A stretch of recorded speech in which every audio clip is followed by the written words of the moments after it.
today what I'm going to be speaking about, as the title says, the perceptual awareness of information technology for Africans. And I would like that to sink in, because we all have perspectives, and how we perceive everything determines what our creation or what we're going to bring out will be like. So I'm going to go through a list of contents. I'm going to also try and make it as short as I can and stick to my 15 minutes if I can. So I'm going to be talking about the typewriters, and then bring it all the way to what we have in IT now, that is virtual consciousness. And you may have seen I've put next to the typewriter the ohmmeter. And the reason why I've done that is because that is the part where we were focused into a channel of speaking only or accepting only European languages. Now, when I was in school, and most of the people here that did school in Ghana, when they were in school, they used a slate and a chalk. These days we have a pad and a keyboard. Now, the reason why the typewriter is the ohmmeter is because that is the point where African characters were sort of put to the side, and we had to only use European characters. But fast forward, we went on to, wait me a sec. So we went on to mobile phones and computers. So what you will come to notice that when we went on to computers, we were talking about the digitization of our technology. So I've talked briefly about obsolete innovations, which was the typewriter, and now I'm going to talk about past relevant innovation, that is the computer. So the computer, as we see it, is where mechanics and electronics came together. So the typewriter was mechanical, the computer came in with both electronics and mechanics, so we got what we call mechatronics in IT. So what is it? As I've already explained, it brought the two, mechanics and electronics, together, but how does it change our form of being? And that is, it still kept that foundation of the QWERTY standard or the AZETI standard, where you're only limited to a set characters. When you had your slate and a chalk, you could draw anything you want. You could write any language you want. So there was not that limitation. So your perspective was more open. But with a limited vision of the QWERTY or AZETI, you have only a certain way of thinking and a certain way of perceiving yourself. And then we come on to mobile phones. I'm sure everyone in here has a mobile phone. They call them so smart now. But for the last 20 years, you would have seen the transition from a brick to a screen with a built-in keyboard. Now, how does that change? Because we digitized everything. So it wasn't just something that was mechanics and electronics put together, but it was digital. So if you were to dial a number out of this country to a place like Jamaica or Ghana 10 years ago, you have to use a card and you have to dial a number to phone another number. Now, we call that a zeroing. I mean, there's a lot to talk about, but I wouldn't go into it. I just put it as 0 to 9. Everything is based on numbers, and it's 0 to 9. So right now, what we're talking at the 0 is so close to the 9, you don't need to jump. You can literally whisper, and 9 can hear you. That's in a nutshell. And that's what the digitizing of, or digital mechatronics means. And that's what the mobile phone is. Now, when we go into the future, we're looking at artificial intelligence. And that is mechatronics with intuition. So it has the ability to do something that has been planned for it. You're able to give it a command. Go and fetch this for me. Go and dig this hole. Do me a dance, something along those lines. Now, when we talk of robotics and artificial intelligence, we have to understand that it's not us, it's a version of us, it's a concept of us. So the perception we place in it is what we get back. The future or the next relevant innovation that we have to be aware of is virtual consciousness. You probably haven't heard of it yet, but it's coming. And what that is AI on another level.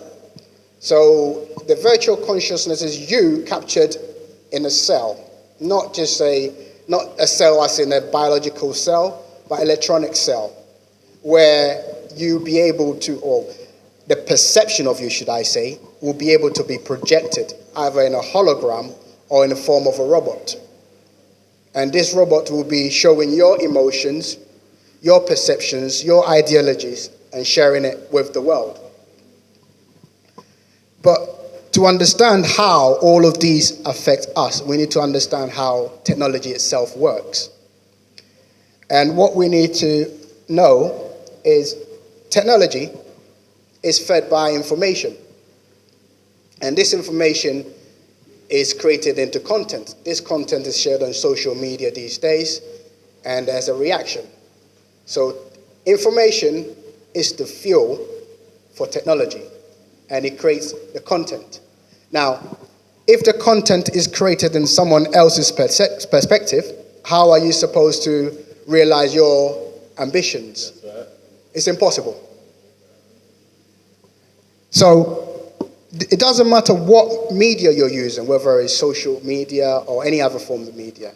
If you're able to reflect yourself within that region, then you'll be able to visualize your needs in that society. And whether we're using a mobile phone or a desktop or a laptop, we need to recognize that we need to be the ability to be able to use our own languages. Now, luckily, we have the foundation of European languages that we cannot part from.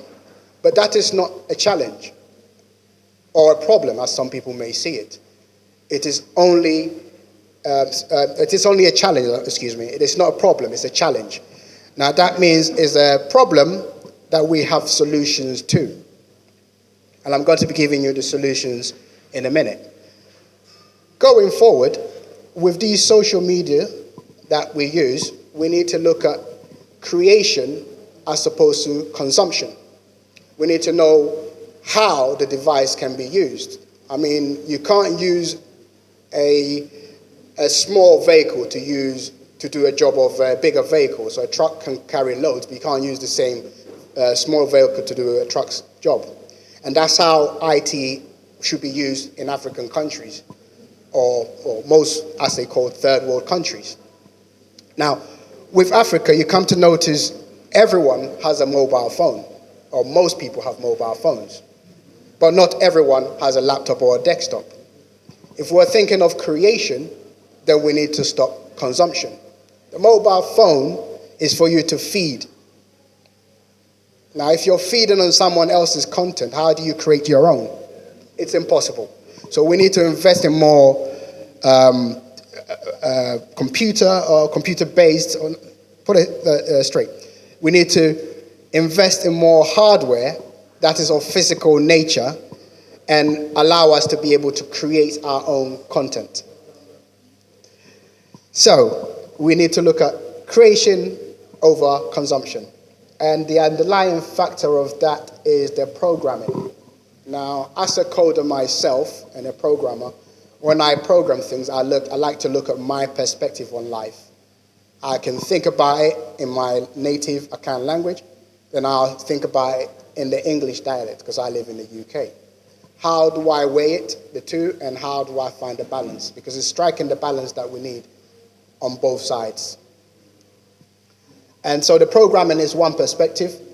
Another perspective is the computer and the decisions that it makes, because this is where the discrimination comes in. Because if the computer, or let's say artificial intelligence, Siri, Google, Alexa, none of them speaks Akan, none of them speaks Yoruba, none of them speak Wolof. So if you were to speak any of these languages to these devices, they won't understand you. So that tells you straight away they do not understand your perspective of life. And for as long as they don't understand that, it's not going to help you simply consuming the content that is created based on that. Besides that, if you're creating content in a foreign language that is not native to yourself, all you're doing, you're giving someone else the tools to come and abuse you later on. Because this is that data that is collected and used to create new products. And this is what we have to look into more: creation of content that relates to us so we can better ourselves. And the solution is this keyboard here. This is what we know as the AIST Universal Keyboard.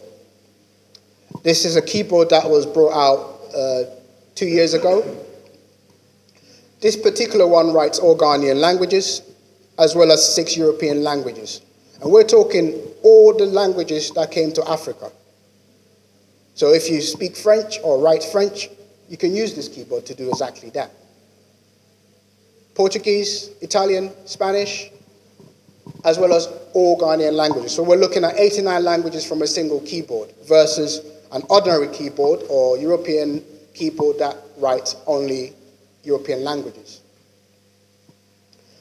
And this gives us the option to industrialize on our needs, because just in Ghana alone, these are how many languages we have. And I spoke to you about perception. If we can get everyone's perspective, we can get a better perspective or perception of ourselves. And that is why the AIST Universal Keyboard was created. Now, if you need to talk to me more about the keyboard, you can see me at the back and we can go through things. But today my message to you is to be perceptually aware, to create more and consume less, because the languages are like keys. And if you have it, you'll be able to open the doors. And if you don't, then you'll be stuck behind those doors. I'm going to finish off with something from Osajifo, and that is to build an Africa that is managed by Africans with opportunities in manufacturing for world markets, united in self-awareness, meaning no illiteracy of our own languages, and also without borders or cages, but a ready market. Now, we won't be able to do that, and if we are able to do that, then what we must do is to measure our progress by the improvement of our people, by the number of children in schools, and by the quality of their education, by the availability of water and electricity in our towns and villages, and I'm sure you can read the rest of it. But this is something that was modified off a speech by Dr. Nkrumah. So the purpose of my work is to put African vision or African values into our education, whether we're outside the country or outside the continent or within the continent. Because they say charity begins at home, but how are you going to, give charity back home if you can't speak your grandma's language? It's impossible. You're going to need a translator.